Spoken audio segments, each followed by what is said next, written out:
CPI నాయకులు పెద్దలు నారాయణ గారు మాట్లాడినప్పుడు కూడా ఆయన మాటలు కూడా నిజంగా అద్దం పట్టినట్టుగానే ఆయన మాట్లాడారు. సో ఆ రోజు ఎవరు పట్టించుకోకపోయినా ఈరోజు వారి మాటలు నిజమైనాయని చెప్పొచ్చు.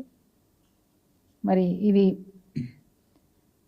దేశం పరువు పోయినట్టుగా, ఒక హైదరాబాదు తెలంగాణ కాదు, దేశం పరువు పోయినట్టుగా భావిస్తూ ఉన్నాం. ప్రపంచ విశ్వనగరాలలో హైదరాబాద్ కూడా ఒక నగరంగా చేరాలని చెప్పి కలలు కన్న కేసీఆర్ గారి ప్రభుత్వం సఫలమైంది.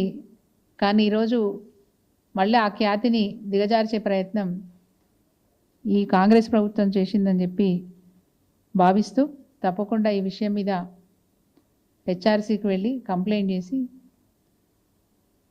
రాష్ట్ర పరువును కాపాడే ప్రయత్నం చేస్తామని చెప్పి ఈ సందర్భంగా మీకు తెలియజేస్తూ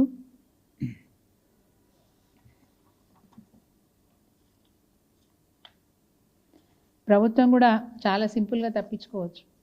ఎందుకంటే వీళ్ళ మీద వచ్చిన ఆరోపణల్ని, మేము చేస్తున్న పనులన్నింటినీ కూడా మేము హెచ్ఆర్సీకి ఇచ్చిన సింపుల్గా నిర్వాహకుల మీద నెట్టేసి చేతులు దులుపుకుంటారు.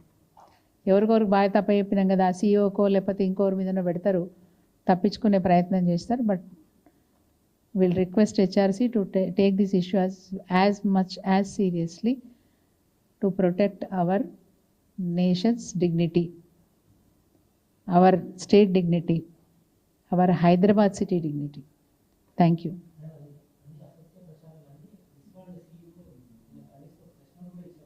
నిర్వాహకులు ఏం చెప్తారండి, మేమంతా బాగానే చేస్తున్నామంటారు.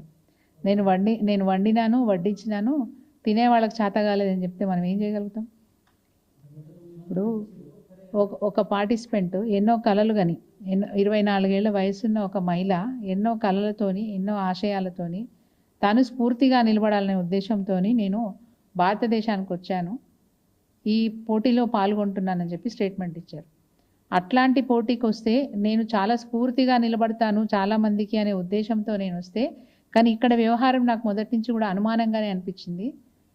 మా పట్ల ఇక్కడ నిర్వాహకులు మా పట్ల ఏదైతే ప్రవర్తన ఉన్నదో ఆ ప్రవర్తన నాకు మొదటి నుంచి కూడా అనుమానంగానే ఉంది. నేను నమ్మలేకపోయినా తర్వాత నాకు అర్థమైంది, మమ్మల్ని ఆట బొమ్మలుగా, అందమైన బొమ్మలుగా ఎగ్జిబిషన్లో పెట్టి మమ్మల్ని వాడుకుంటున్నారు, మమ్మల్ని వ్యభిచారులుగా చూస్తున్నారు. మేము వచ్చే వాళ్ళకి, వాళ్ళు ఎవరినైతే పిలుస్తున్నారో వాళ్ళకి ఎంటర్టైన్మెంట్ చేయడానికి మమ్మల్ని వాడుకుంటున్నారు. ఒక బ్యాడ్ వర్డ్ ఉంటుందండి, స్ట్రీట్ లేడీస్ అంటారు.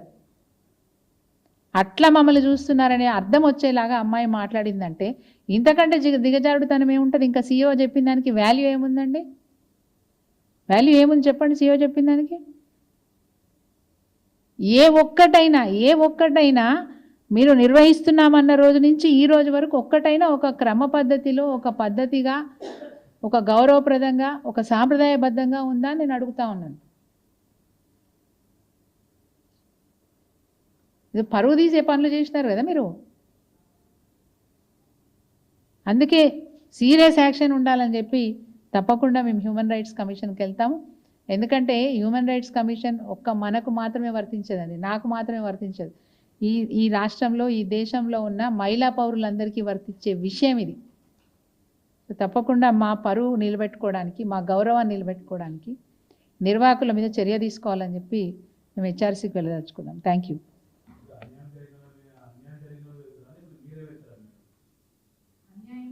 అన్యాయం జరిగింది ఒక మహిళకు, నష్టం జరిగింది తెలంగాణ మహిళలకు, నష్టం జరిగింది భారతదేశ మహిళలకు.